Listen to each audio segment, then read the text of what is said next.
دھاکلا نے قدرے تیز لہجے میں کہا۔ ٹھہرے، مجھے اس عبارت کو تو صاف کریں دو، یہ جادوئی زیور ہے، کوئی عام زیور نہیں، عمران نے کہا، اور پھر اس نے غور سے رامیز پر موجود عبارت کو دیکھنا شروع کر دیا۔ رامیز پر کوئی عبارت نہ تھی بلکہ عجیب و غریب انداز کے نقوش سے بنے ہوئے تھے۔ عمران جانتا تھا کہ انتہائی قدیم دور میں الفاظ کو نقوش کی صورت میں ہی کندہ کیا جاتا تھا، اس لیے ہو سکتا ہے کہ یہ نقوش واقعی کوئی عبارت ہو، لیکن ظاہر ہے عمران ایسے نقوش والی زبان نہ جانتا تھا۔ میرا خیال ہے کہ پروفیسر نے اس میں تبدیلی کی ہے تاکہ اگر رامیز کسی کے ہاتھ لگ جائے تو وہ اس کا استعمال نہ سمجھ سکے۔ چند لمحوں بعد عمران نے سر اٹھاتے ہوئے انتہائی سنجیدہ لہجے میں کہا، او ایسا ضرور ہوا ہوگا، پروفیسر ایسے کاموں کا ماہر تھا، لیکن اب کیا ہوگا، پروفیسر تو ختم ہو گیا ہے، اب اس کے استعمال سے کیسے پتہ چلے گا؟ دھاکلا نے پریشان سے لہجے میں کہا، تم ایک بہت بڑی منفی طاقت ہونے کے باوجود گھبرا رہے ہو، گھبرانے کی ضرورت نہیں، اگر پروفیسر ایسے کاموں کا ماہر تھا تو مجھے بھی ایسے کاموں کی تھوڑی بہت شد بدھ ہے، عمران نے کہا، اور اس کے ساتھ اس نے جیب میں ہاتھ ڈالا۔ چند لمحوں بعد اس کا ہاتھ جب باہر آیا تو اس کے ہاتھ میں وہی بٹے ہوئے بالوں کا رنگ موجود تھا جو اس نے 3 بگوں کے بالوں سے ٹائیگر کی مدد سے تیار کرایا تھا۔ یہ کیا ہے؟ دھاکلا نے چونک کر پوچھا۔ یہ پروفیسر کی مہارت کا توڑ ہے، اسے میں جلا کر راکھ کر دوں گا اور پھر اس راکھ کو رامیز پر مل دوں گا، پھر اصل عبارت سامنے آ جائے گی، عمران نے کہا تو دھاکلا نے سر ہلا دیا۔ عمران نے رامیز کو سائڈ پر موجود میز پر رکھا اور پھر وہ بالوں والا رنگ دھاکلا کی اور بڑھا دیا۔ اسے پکڑو، میں اسے جلاتا ہوں، یہ چونکہ فوری جل جائیں گے، اس لیے اگر اسے خود جلاؤں گا تو جب تک میں ہاتھ روکوں گا یہ ختم ہو جائے گا۔ تم اسے رامیز کے اوپر پکڑ کر کھڑے ہو جاؤ، میں اسے جلاتا ہوں، اس طرح اس کی راکھ رامیز پر ہی گرے گی۔ عمران نے بالوں کا رنگ دھاکلا کی اور بڑھاتے ہوئے کہا، تم اپنے کسی ساتھی کو دے دو، مجھے ہی کیوں دے رہے ہو؟ دھاکلا نے مشکوک سے لہجے میں کہا، دیکھو دھاکلا، اگر تم نے واقعی اس کا استعمال معلوم کرنا ہے تو یہ کام تمہیں ہی کرنا پڑے گا، یہ قدیم ترین جادو کی زبان ہے، اسے عام حالات میں سمجھایا نہیں جا سکتا، اس لیے تمہاری شمولیت ضروری ہے۔ ویسے یہ عام سے بال ہے، اس لیے گھبراؤ مت، ابھی سب کچھ تمہاری سمجھ میں آ جائے گا اور پھر تم بلیک ورڈ کی سب سے بڑی قوت بن جاؤ گے۔ میں تو پروفیسر کی ہلاکت والی شرط کی وجہ سے مجبور ہو گیا تھا، ورنہ میں کسی صورت میں بلیک ورڈ کے کسی نمائندے کو یہ راز نہ بتاتا، عمران نے خشک لہجے میں کہا۔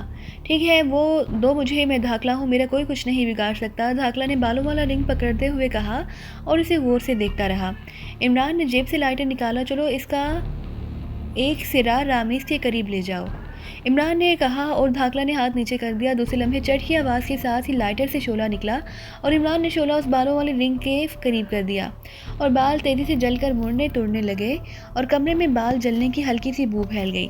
پھر جیسے ہی بال توڑ مڑ کر اس حصے پر پہنچے جہاں دھاکلا اسے پکڑے ہوئے تھا، اچانک نیلے رنگ کا ایک شعلہ سا نمودار ہوا اور دوسرے لمحے ایک زوردار دھماکہ سے دھاکلا کے پورے جسم میں یکلخت وہی نیلے رنگ کی تیز آگ بھڑک اٹھی۔ دھاکلا نے اچھل کر ہٹنے کی کوشش کی لیکن بے سود، اس کے ساتھ ہی دھاکلا کا پورا جسم موم کی طرح زمین پر گرنے لگا اور کمرہ انتہائی خوفناک چیخوں سے گونج اٹھا۔ ہا ہا ہا، دیکھو دھاکلا، یہ ہے اس رامیز کا استعمال، اب تم جس قدر چاہو اپنی طاقت آزما لو، اب تم بچ نہیں سکتے، ہر چیز کو فنا ہونا ہے اور دھاکلا بھی اسی سے مستثنیٰ نہیں، عمران نے فاتحانہ انداز میں کہا لگاتے ہوئے کہا۔ اس لمحے چیخوں کی آوازیں نکلنا بند ہو گئیں اور اس کے ساتھ ہی آگ کا شعلہ یکلخت بجھ گیا اور راکھ ایک لمحے کے لیے قالین پر گری اور غائب ہو گئی۔ اب کمرے میں نہ ہی جلتا ہوا دھاکلا تھا اور نہ اس کا راکھ۔ آؤ بھائی اب چلیں، اب یہ مسئلہ ہمیشہ کے لیے ختم ہو گیا ہے، عمران نے مسکراتے ہوئے اپنے ساتھیوں سے کہا اور پھر میز پر پڑا ہوا رامیز اٹھا کر اس نے ایک نظر بیڈ پر پڑے ہوئے پروفیسر کو دیکھا اور پھر دروازے کی طرف مڑ گیا۔ کیا مشن ختم ہو گیا باس؟ ٹائیگر نے حیرت بھرے لہجے میں کہا۔ ہاں ختم ہو ہی گیا ہے آخر، عمران نے ایک طویل سانس لیتے ہوئے کہا اور ٹائیگر کے ساتھ دوسرے ساتھیوں کے چہروں پر بھی اطمینان بھری مسکراہٹ تیرنے لگی۔ چند لمحوں بعد وہ سب تیسری منزل پر واقع جوزف اور جوانا والے کمرے میں پہنچ گئے۔ ماسٹر، اس قدر طویل اور بور مشن شاید ہی کبھی پہلے آپ نے مکمل کیا ہو، جوانا نے کرسی پر بیٹھتے ہوئے منہ بنا کر کہا تو عمران بے اختیار ہنس پڑا۔ جہاں تک طوالت کا تعلق ہے تو چونکہ اس مشن کا تعلق شیطان سے تھا اور سب جانتے ہیں کہ شیطان کی آنت کتنی لمبی ہوتی ہے اور جب آنت ہی اتنی لمبی ہوگی تو سالم شیطان کتنا بڑا لمبا ہوگا، اس لیے یہ مشن بھی طویل ہو گیا، لیکن بہرحال بور تو اسے نہیں کہا جا سکتا، خاصا دلچسپ مشن تھا، منفی اور مثبت قوتوں سے تعارف ہوتا رہا۔ عمران نے بھی کرسی پر بیٹھتے ہوئے کہا، آپ کا تعارف ہوتا رہا ہوگا، میرے لیے تو یہ دنیا کا بور ترین مشن تھا، نہ ایکشن، نہ قتل، نہ سنسنی، جوانا نے منہ بناتے ہوئے کہا اور عمران بے اختیار ہنس دیا۔ رامیز تو اب ضائع ہو گیا، ٹائیگر نے عمران کے ہاتھوں موجود رامیز کو دیکھتے ہوئے کہا۔ ہاں اب یہ پاکیزہ کی قومی عجائب گھر میں رکھنے کے قابل ہو گیا ہے، مسلمانوں کا دشمن پروفیسر بھی ختم ہو گیا وہ جبوتی اور یہ دھاکلہ بھی ختم ہو گیا۔ اس طرح ہمارا مشن بہرحال مکمل ہو گیا۔ عمران نے جواب دیتے ہوئے کہا، ہاں، یہ آپ نے دھاکلہ کو کس طرح ختم کیا ہے؟ یہ بال کس کے تھے؟ اچانک جوزف نے بات ختم کرتے ہوئے کہا، کیونکہ اسے معلوم نہ تھا کہ یہ بال کس کے تھے۔ جب ٹائیگر وگوں کے بالوں سے باتھ روم میں رسی بنا رہا تھا، اس وقت جوزف مصنوعی نیند سویا ہوا تھا۔ ہاں واقعی باس، یہ تو آپ نے بتایا ہی نہیں کہ وگوں کے بالوں کے جلنے سے یہ دھاکلہ کیسے ختم ہو گیا؟ ٹائیگر نے کہا، اس کی کوئی وضاحت یا توضیحات تو میں نہیں کر سکتا، لیکن میں ایک بار مجھے ڈاکٹر بشارت نے اس بارے میں بتایا تھا کہ قدیم دور میں منفی قوتوں کو ختم کرنے یا فنا کرنے کے لیے انہیں بالوں سے کام لیا جاتا تھا۔ 3 مختلف عورتوں اور 3 مختلف رنگوں کے بالوں سے بنائی گئی رسی کو جلا کر اگر اس منفی قوت سے ٹکرایا جائے تو وہ منفی قوت چاہے کتنی ہی دور کیوں نہ ہو ختم ہو جاتی ہے۔ میں نے سوچا کہ چلو اس کا تجربہ کر دیکھتے ہیں، اور تم نے دیکھا کہ تجربہ کامیاب رہا۔ عمران نے رامیز کو جیب میں ڈالتے ہوئے مسکرا کر کہا، کمال ہے، اس قدر آسان نسخہ؟ ٹائیگر نے کہا تو عمران بے اختیار ہنس پڑا۔ اتنا بھی آسان نہیں، بالوں کا رنگ بنانے کے لیے جو گانٹھ دی جاتی ہے سارا کھیل اسی میں پنہا ہے۔ یہ ایک مخصوص انداز کی گانٹھ ہوتی ہے جسے افریقہ کے وش ڈاکٹروں نے ایجاد کیا تھا، اسے جاجور کی گانٹھ کہا جاتا ہے۔ منفی قوت اس گانٹھ میں پھنس کر رہ جاتی ہے۔ اوکے، اب تم آرام کرو، میں بھی کچھ دیر آرام کر لوں، پھر واپسی کا پروگرام بنائیں گے۔ عمران نے کرسی سے اٹھتے ہوئے کہا، میں بھی اپنے کمرے میں چلتا ہوں، میں بھی اس طویل مشن میں ذہنی اور جسمانی طور پر خاصا تھک گیا ہوں۔ ٹائیگر نے کہا، اور عمران اور وہ دونوں آگے پیچھے چلتے ہوئے بیرونی دروازے کی طرف بڑھ گئے۔ کیا بات ہے جولیا، تم اچانک پریشان نظر آنے لگ گئی ہو؟ صفدر نے ساتھ بیٹھی ہوئی جولیا کی طرف دیکھتے ہوئے کہا تو باقی ساتھی بھی بے اختیار چونک پڑے۔ وہ سب اس وقت دارالحکومت کے ایک ہوٹل کے کھلے لان میں بیٹھے ہوئے تھے۔ عمران طویل عرصے سے اس بیک ورڈ کے سلسلے میں ملک سے باہر گیا ہوا تھا، اور اس دوران سوائے دارالحکومت میں ایک چھوٹے سے کیس کے اور کوئی ایسا کیس بھی سامنے نہ آیا تھا جس میں انہیں بہت زیادہ کام کرنا پڑتا، اس لیے وہ تقریباً فارغ ہی تھے۔ اس لیے ہر دوسرے دن وہ ایسے ہی ہوٹلوں میں بیٹھ کر گپ شپ لگاتے تھے۔ مجھے چھوڑو، کوئی بات نہیں، اور کوئی بات کرو، جولیا نے ہونٹ کاٹتے ہوئے کہا۔ آخر ہوا کیا ہے؟ کیا کسی کی کوئی بات پسند نہیں آئی؟ اگر ایسا ہے تو ہم معذرت کر لیں گے۔ صفدر نے مسکراتے ہوئے کہا، نہیں، یہ بات نہیں ہے صفدر، نہ جانے کیا بات ہے کہ اچانک بیٹھے بیٹھے مجھے عمران کا خیال آ گیا، اور اس کے ساتھ ہی مجھے ایسا محسوس ہوا جیسے میرے دل کو کسی نے مٹھی میں جکڑ لیا ہو۔ مجھے ایسا محسوس ہو رہا ہے جیسے میرا مطلب ہے کہ عمران کے بارے میں کوئی بری خبر آنے والی ہے۔ جولیا نے رک رک کر کہا، اس کے چہرے پر واقعی بے پناہ پریشانی کے تاثرات نمایاں ہو گئے تھے۔ وہ وہاں مصری لڑکیوں کے ساتھ گھومتا پھر رہا ہوگا، اور اسے اللہ ایسا موقع دے اور تم یہاں بیٹھی اس کے لیے ہاں پریشان ہو رہی ہو۔ تنویر نے منہ بناتے ہوئے کہا، خاموش رہو تنویر، کسی کے جذبات کا اس طرح مذاق نہیں اڑانا چاہیے، عمران ایسا آدمی نہیں ہے۔ صفدر نے تنویر سے مخاطب ہو کر کہا، میرا دل بیٹھ رہا ہے، میرا خیال ہے مجھے واپس جانا چاہیے، میں آرام کرنا چاہتی ہوں۔ یکلخت جولیا نے کہا، اور کرسی سے اٹھ کھڑی ہوئی۔ اس کی پریشانی پر پسینے کے قطرے نمودار ہو گئے اور رنگ بھی زرد پڑ گیا تھا۔ تمہاری طبیعت درست نہیں ہے، تمہیں ڈاکٹر کے پاس جانا چاہیے، صفدر نے تشویش بھرے لہجے میں کہا۔ نہیں، مجھے کچھ نہیں ہوا، میں بس آرام کرنا چاہتی ہوں، جولیا نے قدرے گھبرائے ہوئے لہجے میں کہا، اور بیرونی دروازے کی طرف مڑ گیا۔ عورتیں واقعی احمق ہوتی ہیں، تنویر نے غصیلے لہجے میں بڑبڑاتے ہوئے کہا۔ یہ بات نہیں ہے تنویر، جولیا کے عمران سے جذباتی تعلق کے بارے میں تم بھی اچھی طرح جانتے ہو، جب یہ جذباتی تعلق انتہائی گہرا ہو جائے تو پھر ایسا ہوتا ہے۔ میرا خیال ہے کہ عمران واقعی وہاں کسی مشکل میں پھنس چکا ہے، کیپٹن شکیل نے سچیدہ لہجے میں جواب دیتے ہوئے کہا۔ تم بھی اس احمق عمران کا اثر ہو گیا ہے جو ایسی احمقانہ باتیں کرنے لگے ہو، تنویر نے اور زیادہ غصیلے لہجے میں کہا، اور کیپٹن شکیل مسکرا کر خاموش ہو گیا۔ تھوڑی دیر بعد وہ سب پارکنگ میں پہنچ گئے جہاں ان کی کاریں موجود تھیں۔ نعمانی، تم میری کار لے جاؤ، میں مس جولیا کے ساتھ اس کے فلیٹ تک جاؤں گا، صفدر نے مڑ کر نعمانی سے کہا، اور جو صدیقی کے ساتھ ایک ہی کار میں آیا تھا۔ نہیں، ایسی کوئی بات نہیں ہے صفدر، میں ٹھیک ہوں، میں چلی جاؤں گی، جولیا نے کہا، لیکن صفدر نے اس کی کوئی بات نہ سنی، اور پھر چند لمحوں بعد وہ دونوں ایک ہی کار میں بیٹھ کر ہوٹل سے روانہ ہو گئے۔ اب تمہاری طبیعت کیسی ہے؟ کہو تو ڈاکٹر کو کال کروں؟ صفدر نے جولیا کے فلیٹ میں پہنچ کر کہا۔ میں ٹھیک ہوں، پتہ نہیں کیوں اچانک میرا دل بری طرح گھبرانے لگ گیا تھا، جولیا نے کرسی پر بیٹھتے ہوئے کہا۔ اسی لمحے دروازہ کھلا اور کیپٹن شکیل اندر داخل ہوا۔ ارے تم اور یہاں، تم اپنے فلیٹ میں نہیں گئی؟ صفدر نے حیرت بھرے لہجے میں کیپٹن شکیل سے مخاطب ہو کر کہا۔ نہیں، میں باقی ساتھیوں کے جانے کے بعد مس جولیا سے چند باتیں پوچھنا چاہتا تھا، اس لیے وہاں میں نے یہاں آنے کے لیے کوئی بات نہ کی، ورنہ وہ تنویر اور دوسرے ساتھی بھی یہاں ہی آ جاتے۔ کیپٹن شکیل نے کرسی پر بیٹھتے ہوئے انتہائی سنجیدہ لہجے میں کہا۔ کیسی بات ہے کیپٹن؟ جولیا نے چونک کر حیرت سے کیپٹن شکیل کی طرف دیکھتے ہوئے کہا۔ مس جولیا، اس گھبراہٹ کے دوران کیا آپ کو محسوس ہوا تھا کہ آپ کے ہاتھ پیر ٹھنڈے ہو رہے ہیں؟ کیپٹن شکیل نے اسی طرح سے انتہائی سنجیدہ لہجے میں پوچھا کہ صفدر بھی چونک کر حیرت سے اسے دیکھنے لگا۔ پیر ٹھنڈے؟ کیا مطلب؟ میرا تو پورا جسم ہی ٹھنڈا ہو رہا تھا۔ تم پیروں کی بات کرتے ہو؟ عام ٹھنڈک کی بات نہیں کر رہا، ایسی ٹھنڈک جیسے پیروں کے اندر سردی کی لہریں دوڑا رہی ہو، کیپٹن شکیل نے کہا۔ ہاں ہاں، میرا خیال ہے ایسا ہی تھا، مگر کیا مطلب؟ یہ تم نے کیوں پوچھا؟ اس کا کیا مطلب ہے؟ جولیا نے انتہائی بوکھلائے ہوئے لہجے میں کہا۔ اگر ویسی ایسی بات ہے تو مس جولیا، عمران واقعی کسی خطرے سے دوچار ہو چکا ہے، کیونکہ میں نے سنا ہے کہ جب کوئی آدمی کسی ایسے خطرے سے دوچار ہو جائے جس میں اس کی جان جانے کا خدشہ ہو تو اسے انتہائی جذباتی تعلق رکھنے والے آدمی کو بھی پریشانی کا احساس ہوتا ہے۔ وہ اس کی خاص نشانی پیروں کے اسی طرح ٹھنڈے ہونے کی ہے، کیپٹن شکیل نے کہا۔ تو جولیا بے اختیار گھبرا کر اٹھ کھڑی ہوئی۔ کیا مطلب؟ کیا عمران واقعی؟ پھر اب کیا ہوگا؟ اب کیا کیا جائے؟ وہ تو نہ جانے کہاں ہوگا۔ مائی گاڈ، اب کیا ہوگا؟ جولیا کیپٹن شکیل کی بات سن کر اس بری طرح پریشان ہو گئی کہ صفدر بھی بوکھلا کر اٹھ کھڑا ہوا۔ ارے کچھ نہیں ہوا، عمران اب اتنا بھی ترنے والا نہیں کہ یوں آسانی سے مار کھا جائے، تم اطمینان رکھو۔ صفدر نے جولیا کو بازو سے پکڑ کر کرسی پر زبردستی بٹھاتے ہوئے کہا۔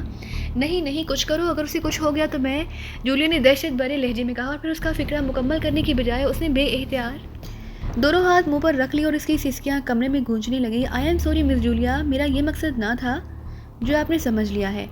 آپ تو اس قدر پریشان ہونے کی ضرورت نہیں ہے، صفدر صاحب درست کہہ رہے ہیں، عمران کوئی چھوٹا سا بچہ نہیں کہ آپ اس قدر پریشان ہو رہی ہیں۔ کیپٹن شکیل نے پریشان سے لہجے میں کہا۔ بچہ تو نہیں مگر انسان تو ہے، وہ کچھ بھی ہو سکتا ہے، جولیا نے ہاتھ ہٹاتے ہوئے کہا۔ اس کے چہرے پر وحشت تھی۔ تو اس طرح پریشان ہونے سے تو اس کی مدد نہیں ہو سکتی مس جولیا، صفدر نے منہ بناتے ہوئے کہا۔ اسے بھی شاید جولیا کی ایسی جذباتیت پسند نہیں آئی۔ تم سمجھ نہیں سکتے میں کیا کروں، میں کسی کو سمجھا بھی تو نہیں سکتی۔ ٹھیک ہے تم جاؤ، میں اب آرام کروں گی، جولیا نے زور سے سانس لیتے ہوئے کہا، اور ایک جھٹکے سے اٹھ کر وہ باتھ روم کی اور بڑھ گئی۔ صفدر صاحب، اگر عمران واقعی کسی شدید خطرے سے دوچار ہو چکا ہے، ہمیں اس سلسلے میں کچھ نہ کچھ کرنا چاہیے۔ کیپٹن شکیل نے جولیا کے باتھ روم میں داخل ہوتے ہی سرگوشیانہ لہجے میں عمران سے کہا۔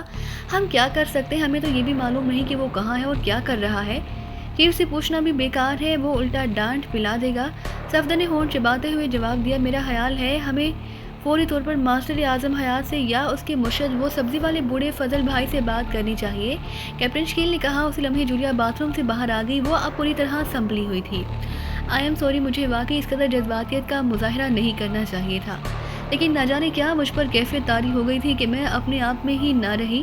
اب میں ٹھیک ہوں، میرا خیال ہے کہ میں آپ کے لیے کافی بنا لاؤں، جولیا نے صفدر اور کیپٹن شکیل سے مخاطب ہو کر کہا۔ اگر آپ ٹھیک ہیں تو آرام کیجیے اور پھر ہمیں اجازت دیجیے، ویسے فکر کرنے کی ضرورت نہیں، عمران کی تو ساری عمر ہی انہی خطرات سے کھیلتے گزر گئی ہے۔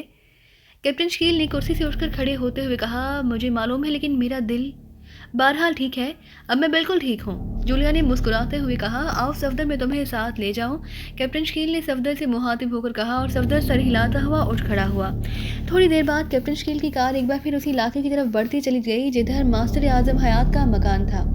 میرا خیال ہے کہ ہمیں براہ راست اس سبزی والے بابا کے پاس جانا چاہیے، ماسٹر صاحب کا اس وقت گھر پر ملنا مشکل ہے، کیپٹن شکیل نے کہا، اور صفدر نے اس بات میں سر ہلا دیا۔ پھر اس محلے میں پہنچ کر کیپٹن شکیل نے کار ایک خالی جگہ پر پارک کی اور وہ دونوں کار سے اتر کر پیدل چلتے ہوئے آگے بڑھ گئے۔ مختلف گلیوں سے گزرنے کے بعد وہ اس سبزی والے کی دکان کے سامنے پہنچ گئے۔ بابا انہیں دیکھ کر چونک گیا۔ او، تم پھر آ گئے؟ حالانکہ بابا کے لہجے میں قدرے غصہ تھا۔ آپ ناراض نہ ہوں بابا جی، ہم صرف ایک بات پوچھنے کے لیے آئے ہیں، کیپٹن شکیل نے مودبانہ لہجے میں کہا۔ اچھا، اب چل کر آ ہی گئے ہو تو ٹھیک ہے، ادھر گلی والے دروازے کی طرف آ جاؤ، بابا نے ایک طویل سانس لے کر اٹھتے ہوئے کہا، اور صفدر اور کیپٹن شکیل دونوں گلی کی طرف مڑ گئے۔ چند لمحوں بعد وہ بھی گلی والے حصے پر موجود تھے۔ ہاں، اب بتاؤ کیا پوچھنا ہے تم نے؟ بابا نے انہیں غور سے دیکھتے ہوئے کہا۔ تو کیپٹن شکیل نے پہلے تو جولیا اور عمران کے درمیان جذباتی کیفیت کا اظہار کیا، اور پھر جولیا کی اس کیفیت اور خاص طور پر اس کے پیر ٹھنڈے ہونے والی بات بتا دی۔ تو پھر بابا نے اسی طرح سرد لہجے میں پوچھا۔ ہم اس لیے حاضر ہیں کہ آپ روشن ضمیر ہیں، عمران ہمارے ملک کا انتہائی قیمتی سرمایہ ہے، اگر وہ واقعی کسی مشکل میں پھنس گیا ہے تو ہمارا فرض ہے کہ ہم اس کی مدد کریں، لیکن ہمیں معلوم ہی نہیں کہ ہم اس کی مدد کیسے کر سکتے ہیں، وہ کہاں ہے اور کیا کر رہا ہے، آپ اگر اس سلسلے میں کوئی اشارہ دیں تو آپ کی مہربانی ہوگی، اس بار صفدر نے جواب دیتے ہوئے کہا۔ میرا تو خیال ہے کہ عمران کسی ایسی مشکل میں پھنسنے والا آدمی ہی نہیں جس میں اسے کوئی مستقل خطرہ لاحق ہو سکے، لیکن اب تم آ ہی گئے ہو اور لڑکی جولیا کی جو حالت تم نے بتائی ہے اس سے مجھے بھی خیال آگے کہ کہیں اس سے واقعی کوئی حماقت نہ سرزد ہو گئی ہو، اس لیے مجھے دیکھنا پڑے گا، اب تم نے بولنا نہیں، بابا نے کہا اور اس کے ساتھ اس نے آنکھیں بند کر لی۔ اس کا منہ تیزی سے ہلنے لگا۔ صفدر اور کیپٹن شکیل دونوں خاموش بیٹھے اسے دیکھتے رہے۔ تھوڑی دیر بعد بابا نے ایک جھٹکے سے آنکھیں کھول لی، اس کے چہرے پر شدید تشویش کے آثار نمایاں تھے۔ عمران واقعی مشکل میں پھنس چکا ہے اور ایسا ہوا بھی اس کی اپنی حماقت سے ہے، اسے بتا دیا گیا تھا کہ اس نے باوضو رہنا ہے، بابا نے بڑبڑاتے ہوئے لہجے میں کہا۔ کیا ہوا بابا جی، ذرا تفصیل سے بتائیے، صفدر اور کیپٹن شکیل دونوں نے انتہائی بے چین سے لہجے میں کہا۔ عمران شیطانی نظام کا ایک بڑے مہرے پروفیسر سے ٹکرا گیا اور اس پروفیسر نے ایک سازشی شیطانی قوت کو اپنی مدد کے لیے بلا لیا ہے۔ اس سازشی قوت نے عمران کے خلاف ایک ایسی سازش تیار کی جس میں ہو سکتا ہے کہ عمران واقعی پھنس جائے، اور اگر وہ پھنس گیا ہے تو پھر ہمیشہ کے لیے ذلت کی اتھاہ گہرائیوں میں گر جائے گا۔ ابھی کچھ نہیں کہا جا سکتا کہ مستقبل میں کیا ہوگا، لیکن ان شیطانوں کی سازش انتہائی بھیانک ہے۔ اب نتیجہ کیا نکلتا ہے یہ اللہ تعالیٰ بہتر جانتا ہے۔ میں کیا کہہ سکتا ہوں، ویسے جولیا کی یہ کیفیت صرف عمران کے خلاف ہونے والی سازش کی وجہ سے ہوئی ہے، اور اس کیفیت میں اندازہ ہوتا ہے کہ عمران کے خلاف یہ سازش کامیاب رہے گی اور ہمیشہ کے لیے ضائع ہو جائے گا۔ بابا نے ہونٹ چباتے ہوئے کہا، ذلت کی گہرائیوں میں گر جائے گا، ضائع ہو جائے گا، کیا مطلب؟ آپ ذرا تفصیل سے تو بتائیے کہ کیا سازش ہو رہی ہے۔ صفدر نے انتہائی بے چین سے لہجے میں کہا، مجھے بھی صرف اشارے دیے گئے ہیں، تفصیل کا مجھے بھی علم نہیں، بہرحال وہ شیطانی قوت ایک انتہائی خوبصورت عورت کے روپ میں ہے، اس کا نام پوشاری ہے، اور میرا خیال ہے کہ پوشاری کسی طرح عمران کی پاکیزگی کو حصار کو توڑ ڈالے گی، اور پھر تم جانتے ہیں کہ کوئی خوبصورت شیطان عورت کسی جوان مرد کے پاکیزگی کے حصار کو توڑ دے تو کیا نتیجہ نکلتا ہے؟ کیا وہ مرد ذلت کی گہرائیوں میں نہیں گر جاتا؟